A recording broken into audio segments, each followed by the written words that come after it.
but one of the things I like about Ascension is that I think there are a lot of opportunities actually throughout a game to make choices that can either be, can give you a leg up or possibly be huge mistakes. So this is a very interesting turn, I think, and I'm actually still thinking through what I'm actually going to do. So maybe that makes it more interesting. Maybe it's going to make this sort of a rambling sort of thing. I've never tried a video like this, so you guys, anybody that's interested, just let me know what you think. So basically, I went first, and on that turn I had a 3-2, and I picked up Lunar Guardian. Well, first I picked up Twilight Scout, because the board was nearly entirely day other than a Lunar Guardian at that time. I think I picked up Twilight Scout bringing out War-Torn Arbiter, if I remember correctly. So the Lunar Guardian was already out there. So next I bought the Lunar Guardian, and one of those cards either way revealed the Sunstreak Courier. It had not been out there originally. So I decided to go ahead and take the Sunstreak Courier as well. Eddie took a Solar Sentry, I believe, followed by a Flare Tracker. I think that's right. So he had 4-1. So he's going to have 4-1 next turn. Something to keep in mind. I have 5. And ordinarily, if I see Deadeye Assassin, and I have 5 up early in the game in War of Shadows, I'm probably just going to snap pick Deadeye Assassin. This card is 3 power, and then sometimes you can buy void cards and just make it. Sometimes it's just insane if you draw it at the right point, like at the end of your round through the deck, and you've bought some void along the way. You might get 7 or 8 power by it. So it's really nuts. Certainly is a game-winning card all by itself. The thing about it is, I also have 2 Lifebound cards, which makes Everbloom Witch something that I would strongly consider. I don't like buying this card first with no Lifebound cards, but if I have a pretty reasonable Lifebound deck already, then it starts to look a lot better. And this is one of those situations. I mean, 6 is a huge swing for a card. So if I unite it most of the time that I draw it, it can produce just a ton of honor for me, and can be a game-winning card in its own regard. So there's that, and the fact that if I buy the Everbloom Witch, then I can buy the Dogs of War with it, which would be quite nice. I'd like to have some banishing. A little extra power goes a long way in a War of Shadows game. Now, the other things to consider are that he will not be able to take the Deadeye Assassin. That's another point on, in the favor of buying the Witch and the dogs, is that leaving the Deadeye Assassin doesn't necessarily mean I won't get it at some point. I just won't have it right away. I'm not necessarily favored to get it. I mean, another thing I'm considering, and we'll talk about things, how this is going to affect his deck as well, because there's factors with that too. But basically, for my deck, one of the drawbacks to buying these 2 cards right now is that I will take 2 day cards out of the center row. There's already 2 night cards. There is a decent chance that it might not be daytime when my turn runs around, so that might keep my Twilight Scout from being effective. I'm not super likely to be able to beat the Scavenger Ants, although I could potentially produce the power to beat them, but most of that would be based on the Lunar Guardian anyway, which means it would be nighttime, which means the ants wouldn't be that effective. So basically what I'm saying is, there's not a huge chance that I'm going to be the next one to have 5 runes in my hand again, based on the way I've built my deck. The Scout isn't necessarily likely to produce me an extra rune. It may just draw 1 card. The Courier does not produce an extra rune, so the only card I've bought that produces extra runes is the Guardian. And then if I put the Dogs of War and the Everbloom Witch in my deck, which neither produce runes, then I'm really saturating my deck with cards that don't produce runes.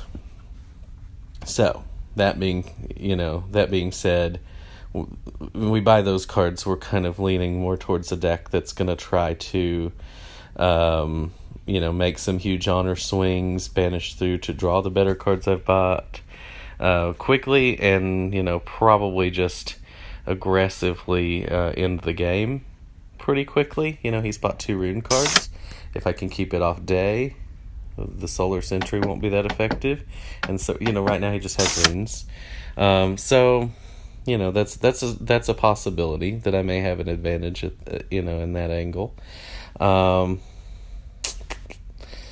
Now, along those same lines and focusing a little bit more about how this affects him, he's going to be able to buy Lunar Guardian next turn, and that's something that, is probably going to happen.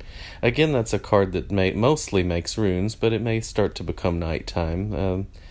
As we buy these day cards, there's certainly 3 of the 4 easily buyable cards on the board right now are day cards, so these cards are likely not long for this world, with no guarantee when this one's going if I don't take it. So, basically most of these games tend to spend more time around twilight, so we may both be doing the day and night thing. So anyway, he's going to be able to buy the Lunar Guardian. That's going to leave him 3. Now if he buys the Lunar Guardian and I leave the Witch, then he could try and take cards like that from me, though he does not have a start on Lifebound just yet. If I take the Witch and the dogs, there's no guarantee what else is going to pop out there. But I feel like also the dogs would be pretty good in his deck. And so it's a card that if I can take it right now, that may make a difference as well. Because, bearing in mind that, again, he won't have the Deadeye Assassin option on his turn. So, in theory, I take the dogs and I take the Witch, and I don't give him anything super exciting. And I've really just added, a lot of options to my deck the first time through, and he'll basically have just had, mostly runes.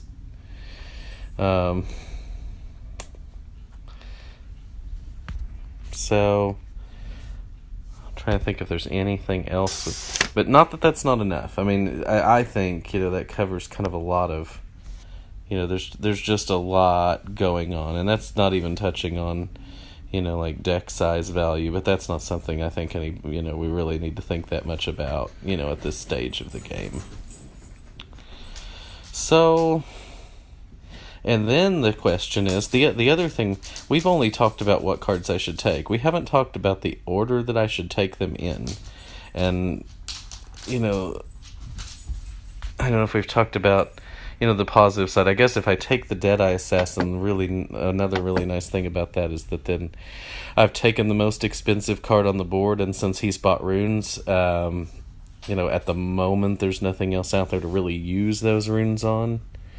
Then I may not, because he's going to take something from the center row probably on his turn, which I would kind of, I don't know what he'll take actually. But there's a decent chance he's going to take cards from the center row that are going to use the runes he does have this turn. There's no guarantee there's going to be a lot of rune cards left for his Solar Sentry and Flare Tracker by the time it comes around to his turn, especially if I take the Deadeye Assassin. So that's another kind of side benefit to that, kind of minimizing the effectiveness of the cards that he does have. So, and of course there's the big game potential of this, that I might use it to take out some huge monster that has not yet hit the board, or that I might use it to take out scavenger ants to produce a lot of runes and just kind of beat him to the punch on using his Solar Sentry and Flare Tracker, since he won't get to shuffle them in yet this turn. So that's actually a pretty extensive, list. That's a pretty impressive list of benefits, I think, that the Deadeye Assassin has. So, without deciding yet on which of those picks is going to be, what I'm going to do this turn. Now let's talk about if I take the Witch and I take the Dogs of War, which order I take those in. I'm kind of leaning towards the Dogs of War. My general rule of thumb, I guess, is take the cheaper card first. In case something that is interesting pops out. There might be 3-cost cards that would pop out that I would want. And if I take the Witch, then I've cut myself off from 3-cost cards popping out, and now I only have 2-cost options. The other thing about it, I'm pretty sure it's the Dogs of War. Like, if I'm going to go down that line, I would take the Dogs first. The other thing is, because he doesn't really have a Lifebound start in his deck yet, the Witch theoretically is one of those cards that he may not want. So if I take the Dogs and decide to leave the Witch, there's a better chance that I can just get it on the next go-round, which I probably would still want it. Whereas if I take the Witch and leave the Dogs, I think there's a better chance that he's going to want the Dogs. I think this is the part of the game where if there's nothing else great out there, you're almost locked into taking a Dogs of War, because it's just one of the few cheap banishing cards in the set, and it does produce power, which is pretty good in War of Shadows. So, I guess it comes down to, you could add a couple cards. I could add a couple cards to my deck to kind of saturate the deck with more impressive cards for the second go round to try to rush the pool, or I could take the big baddie and try and play the big game. It's a little more greedy maybe to take the Deadeye. I could take the Ants and buy some of these cards. It may lead to either one gives me some potential for the second round. It's just a matter of what combinations I draw. I have 3 cards that produce 1 power. That's another thing to consider. If I buy the Deadeye Assassin, it's very easy to imagine that it would help me beat the Scavenger Ants. Whereas, at the moment, if I take the Dogs and the Witch, it's not quite as likely that I'm going to beat the Scavenger Ants. So, that being said, I'm going to have to make a pick. And I think, and maybe the Dogs isn't that important if either way I'll be rushing the pool. Maybe if he's going to take Guardian Witch anyway, then he's kind of taking his chances on whether he gets to unite. I'm kind of leaning towards the Assassin. I'm thinking the fact that